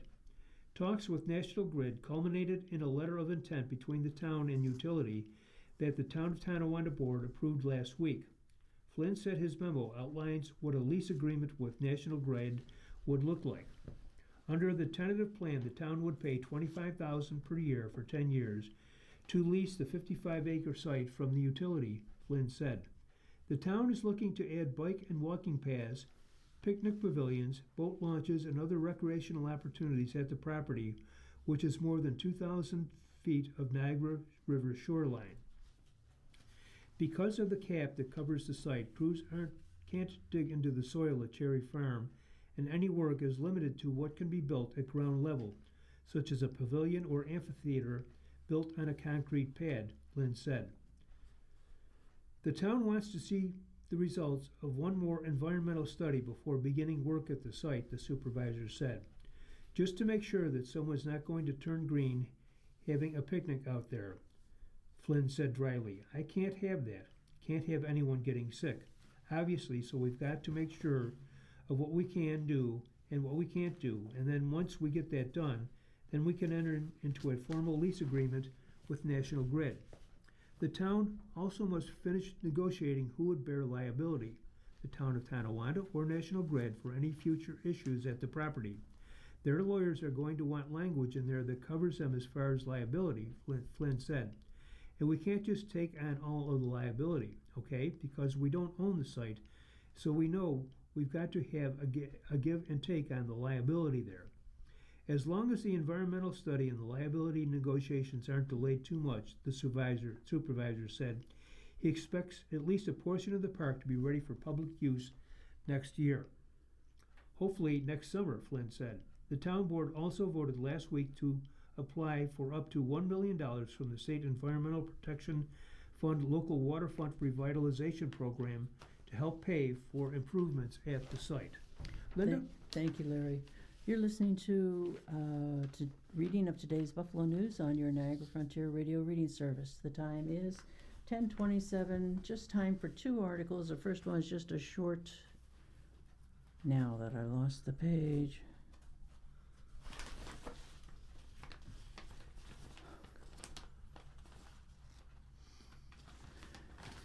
WTA now requires a genetic gender test. The Women's Tennis Association has changed its eligibility policy and will require athletes to submit to a one-time genetic gender test to establish eligibility, the organization revealed earlier this week. Players will be required to be tested for the SRY gene, which helps determine biological sex. The test can be administered via cheek swab or blood test. Player screening will begin in 2026 following all appropriate confidentiality and data privacy safeguards and concurrent with the Comprehensive Player Engagement Program, a WTA spokesperson told Reuters. The WTA recognizes that this is a sensitive and complex issue and is committed to treating all players with dignity and implementing the policy in a respectful and thoughtful way. Previous policy allowed transgender women the ability to compete if their testosterone level was lowered past a specific threshold for more than 2 years prior to participation, although no known transgender women are currently active in professional tennis. Larry? Thank you, Linda. The inside story. The Bills must rebuild inside linebacking depth after moving on from Milano. For the first time in almost a decade, the Buffalo Bills are set to take the field without linebacker Matt Milano, who remains a free agent. The change in personnel comes with plenty of other tinkering with the inside locker room. Position coach John Igorugwu has returned to Buffalo after his last stint with Buffalo ended in 2020.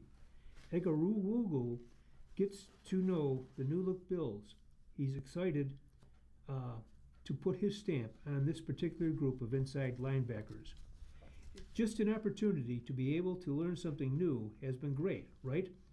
Igorugwu told the Buffalo News. I think all defenses, they have the positive and negatives about it.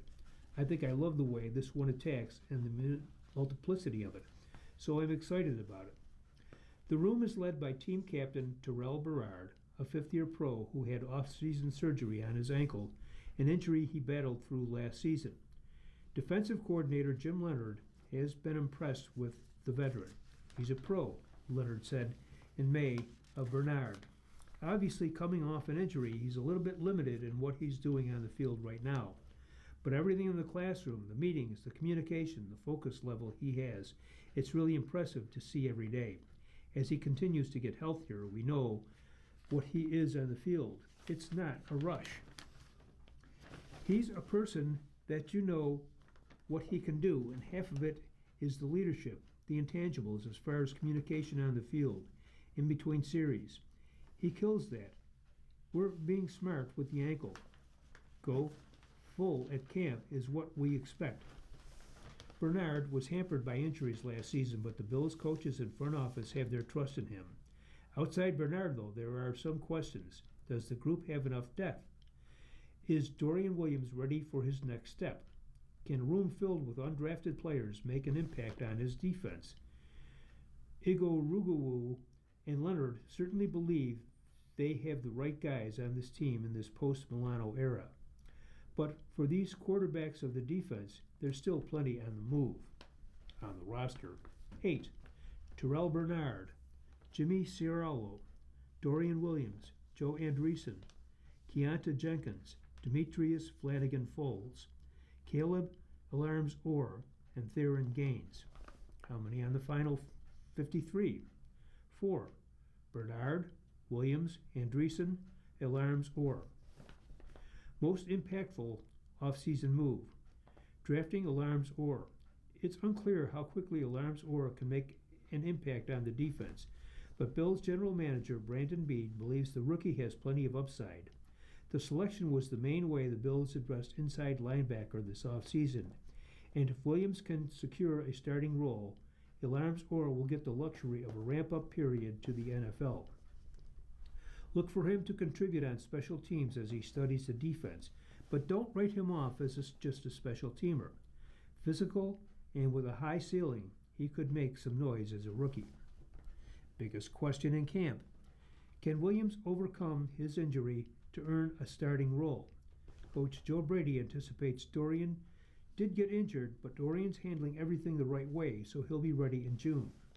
Battle to watch: Flanagan-Foles v. the field. The 29-year-old Flanagan-Foles was held on the league since he entered in 2019 as an undrafted rookie. He played 83 games in 6 years, the bulk of that with the 49ers. Under-the-radar player, Ciarlo, the star of Hard Knocks last season, the former Army Black Knight, impressed during his shorter stint at training camp.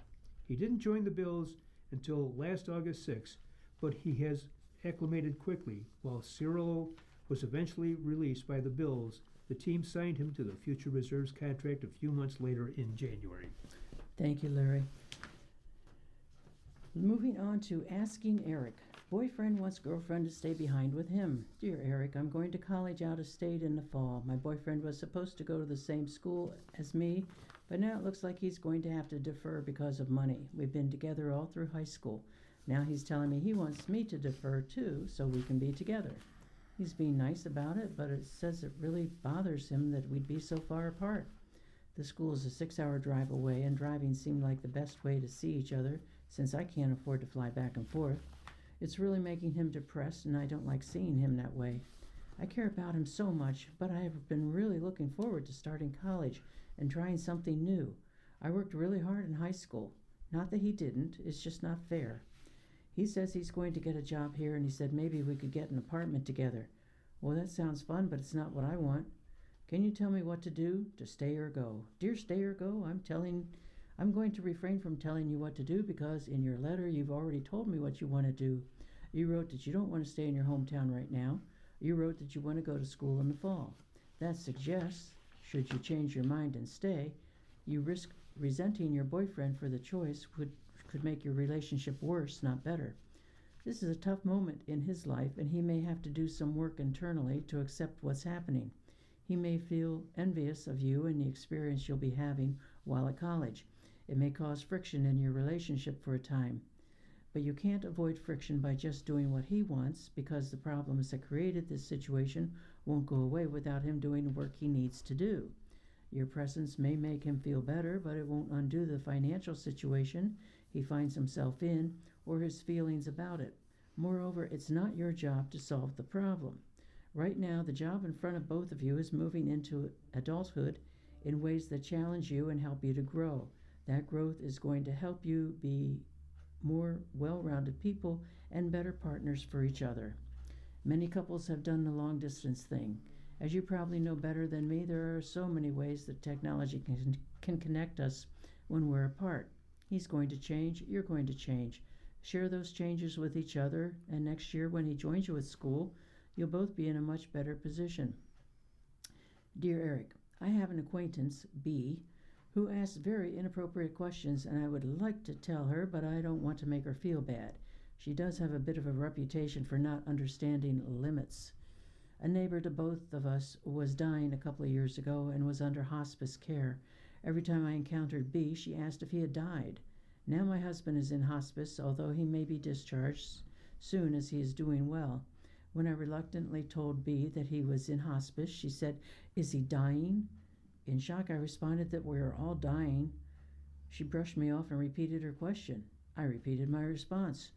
I had another friend who used to ask how much longer the ill person had to live. Someone did point out to her that that was not an appropriate question. I just don't know how to tell my acquaintance to stop from inappropriate questions.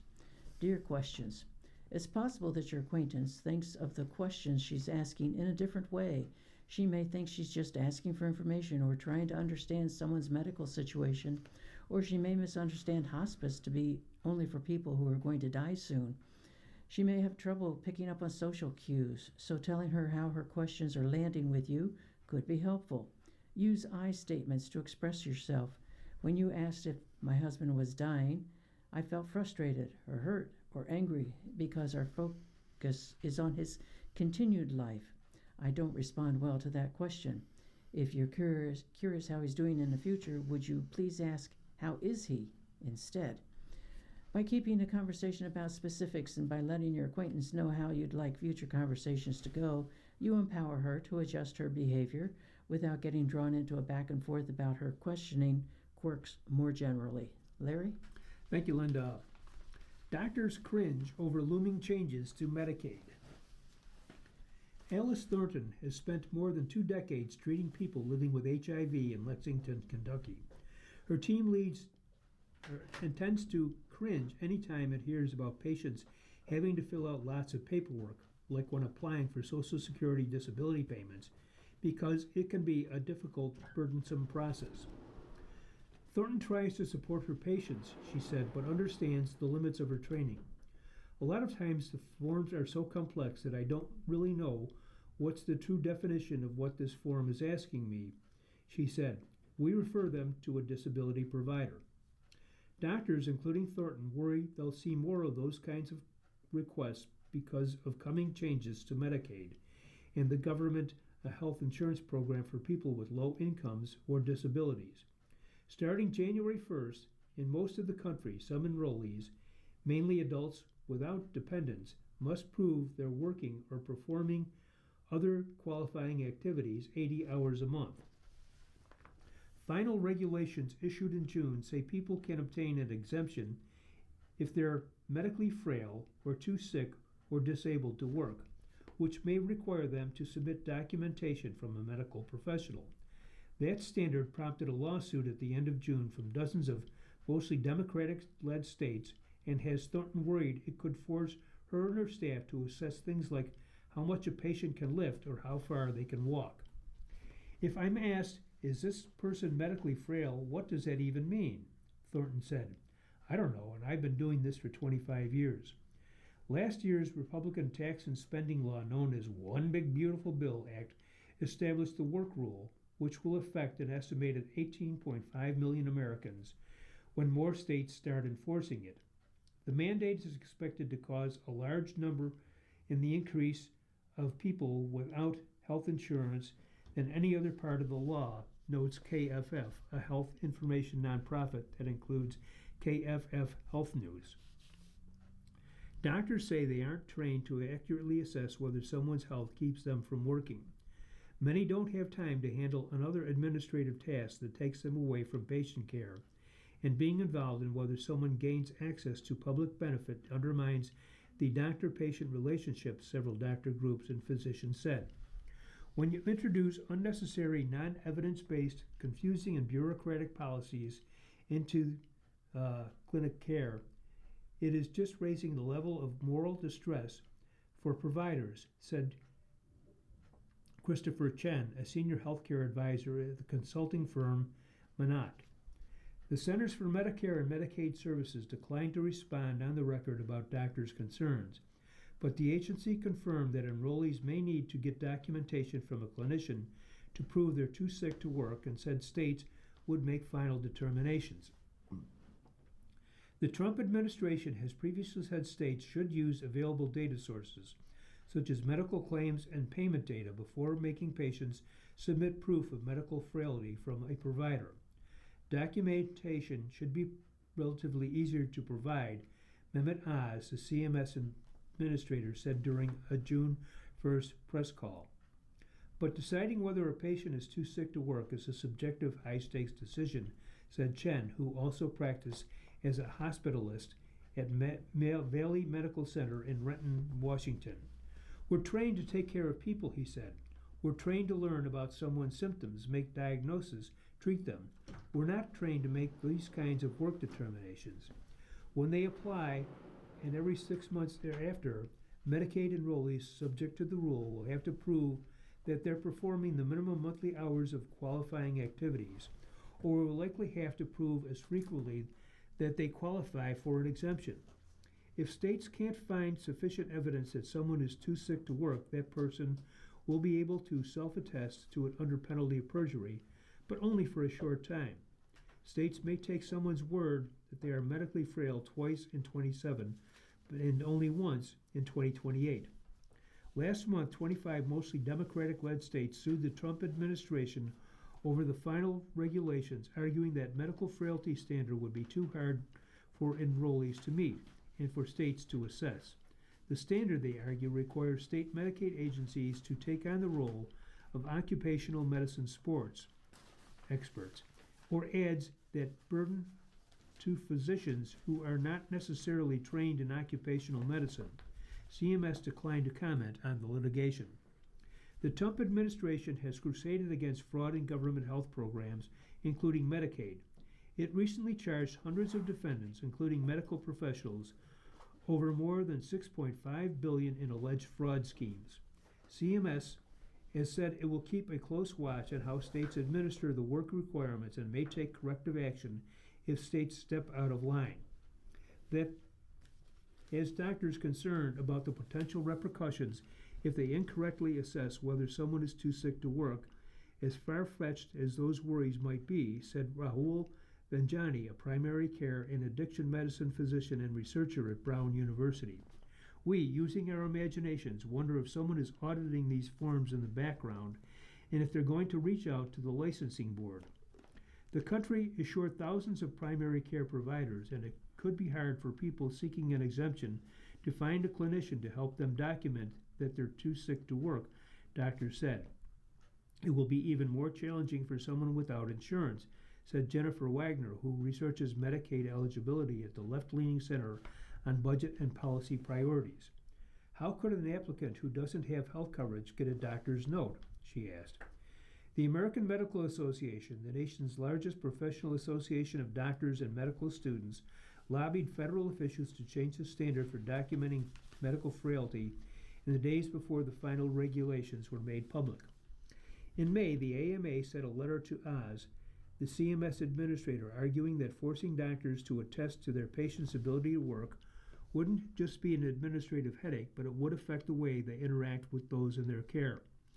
In a statement, the association's president, Willie Underwood III, said the work rule transforms the clinical encounter into an ineligibility gatekeeping process. Patients will likely sense that shift, he said, and if they begin to suspect that what they share with their physician could affect their coverage, the conditions for open and honest communication will start to break down. Doctors have a fixed amount of time to spend with patients and would rather focus on treating medical conditions than filling out forms, especially ones that put them in a position to represent the state, said John Ayanian, a medical internal physician and researcher at the University of Michigan. Their first obligation is to serve the best interest of their patients, Ayanian said. Lauren Davis, an attorney with Community Legal Services of Philadelphia, helps clients navigate other public benefit programs such as Supplemental Nutrition Assistance Program, which has a similar work rule. Enrollees can get an exemption from it if they're too sick to work. She recalled a client with a cognitive condition that affected her memory. The client's doctor wasn't comfortable filling out an exemption form without seeing her in person, but she kept forgetting to make an appointment and eventually gave up, said Davies, who worries Medicaid enrollees would face similar barriers to getting exemptions.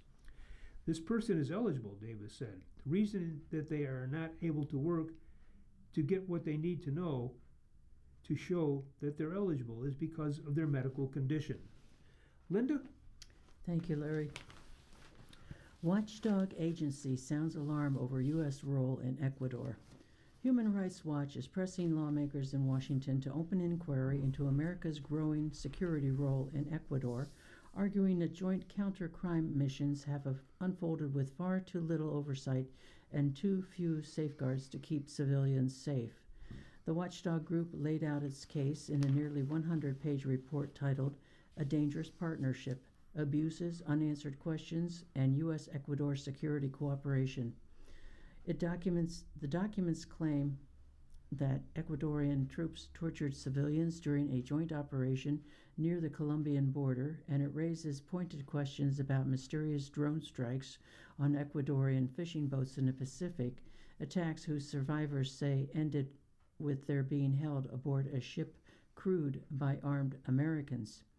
Human Rights Watch America's director Juanita Gobertas offered a blunt assessment, arguing that the security relationship has operated with far too little transparency, endangered Ecuadorian civilians, and warrants greater congressional scrutiny before further harm occurs. The report arrives as the security bond between Washington and Quito has deepened sharply under the Trump administration, which has cast the partnership as essential to fighting drug trafficking and organized crime in a nation gripped by an extraordinary surge in violence. Human Rights Watch contends that disclosure has not kept up with the pace of cooperation. Both governments, it says, has increasingly treated the crackdown on organized crime as though it were on a war footing, loosening the rules governing use of force in ways that raise the odds of serious abuses. To build its case, the organization conducted 62 interviews with victims, witnesses, lawyers, and officials, and reviewed over 100 photographs and videos alongside satellite imagery, ship tracking data, fire detection records, medical files, and court documents. It says it asked both Washington and Quito for comment but received nothing back. The scale of Ecuador's collapse into violence is stark. The country logged 1,189 homicides in 2019, a figure that had ballooned past 9,200 by 2025, giving it the hemisphere's second highest murder rate, trailing only Haiti. Extortion, kidnapping, and cocaine trafficking through the country have surged in tandem. In response, President Daniel Noboa declared an internal armed conflict, sent the military into the streets nationwide, and broadened security forces' authority. Human Rights Watch noted that this legal designation has since been questioned by both Ecuadorian courts and United Nations experts, who doubt the crisis actually meets the international legal bar for armed conflict. The report's most detailed case comes from San Martin, a rural community in Sucumbíos province along the Colombian border, where a joint military operation ran from March 1st to the 6th. 4 Colombian dairy workers were arbitrarily detained, according to the report, during a mission billed as targeting the border commands, an armed criminal group active along the border.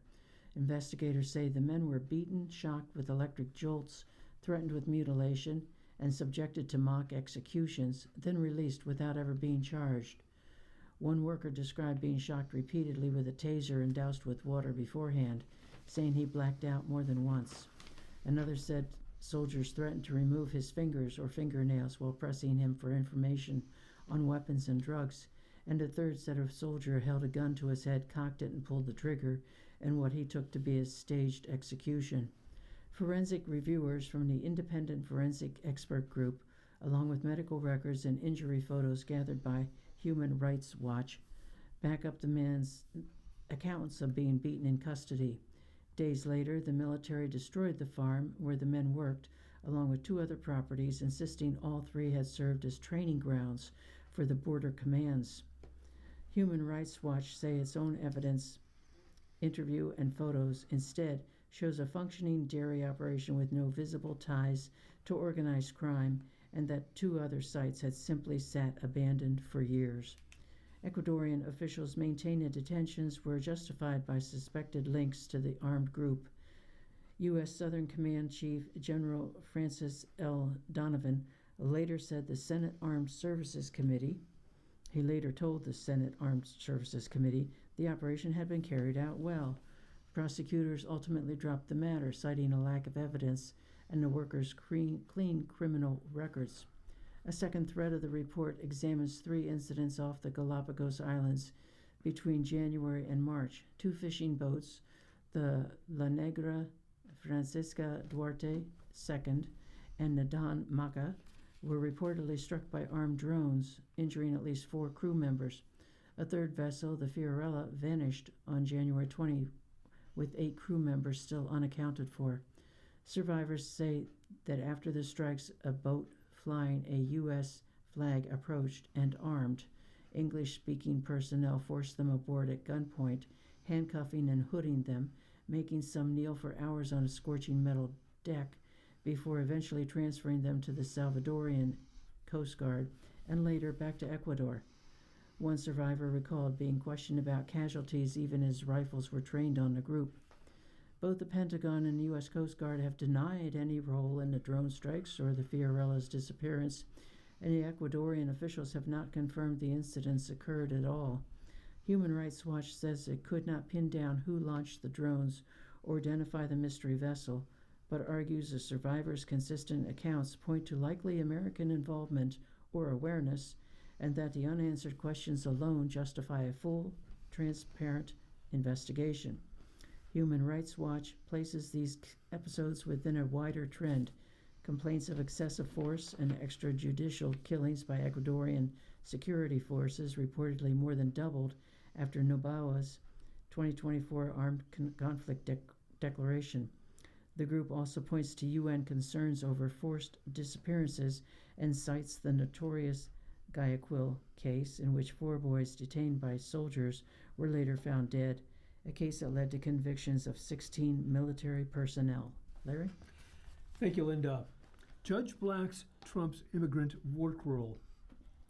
New federal policy would ban employment for migrants with TPS. Boston, a federal judge Tuesday temporarily blocked President Donald Trump administration from stripping tens of thousands of asylum workers and seekers and immigrants who have temporary protected status of their ability to work in the United States.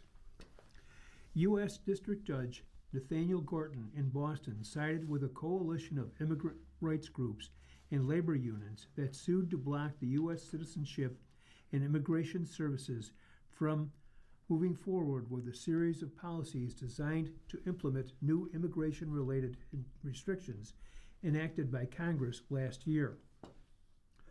Gorton's order will be in place until he decides whether to issue a longer-term pause of the Trump administration's policy.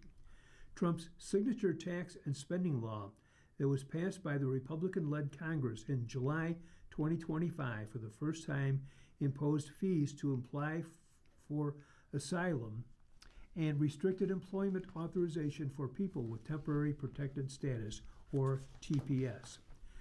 That designation lets migrants from countries stricken by war, natural disaster, or other categories live and work in the United States while it is unsafe for them to return to their home countries. You've been listening to a reading of articles and features from the Buffalo News for Wednesday, July 22nd, 2022. July 22nd, 2026. Got 22 on the brain for some reason there. We read the Buffalo News live on weekday and Sunday mornings at 9 a.m. and rebroadcast at 4 p.m. For more information, call 716-821-5555. Your readers today have been Linda Ranella. and Larry Beenan. Thank you for listening, and please continue to stay safe. If you or people you know shop at any of the Dash's supermarkets, please save Dash's register tapes for radio reading. Our agency receives $2 for every $100 in Dash's register tapes. Radio reading has raised thousands of dollars so far. Anyone can drop off their Dash's tapes to the Niagara Frontier Radio Reading Service at 1199 Harlem Road, Cheektowaga, between William and Clinton Streets. Or Dash's tapes can be mailed to the Niagara Frontier Radio Reading Service at 1199 Harlem Road, Cheektowaga, New York, 14227. Any questions on Dash's tapes for radio reading? Call us at 716-821-5555, and thanks for caring.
program is intended for listeners who are blind, have low vision, or have another print disability